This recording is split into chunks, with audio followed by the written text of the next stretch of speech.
பேச வேண்டும், இருக்கிற ஒழுங்கின்மையும் வெறுமையும் இருள பேச வேண்டும். ஆனா தேவன் அதை பேசவில்லை, இருக்கிறதை பார்க்கவில்லை, இருக்கிறதை பேசவில்லை. ஒழுங்கின்மை இருந்ததா? எஸ்.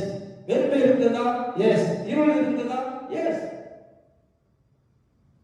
ஆனால் இதை தேவன் பார்க்கவில்லை, இதை தேவன் யோசிக்கவில்லை, இதை குறித்து தேவன் பேசவில்லை, பார்க்கவில்லை.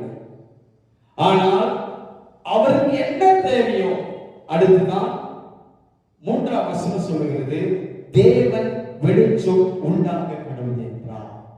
ரொம்ப இம்பார்ட்டன்ட் பிரியமானவர்களே, இப்போ படைத்த இந்த பூமி, உண்டாக்கின இந்த பூமி ஒழுங்கின்மையும் வெறுமையும் இருள் இருந்தது. இது காணப்படுகிறது. ஆனா காணப்படுகிறதை அவர் நோக்காம, காணப்படுகிறதே யோசிக்காம, காணப்படுகிறதை குறித்து பேசாமல், காணப்படுகிறதே அவர் தியானிக்கவில்லை.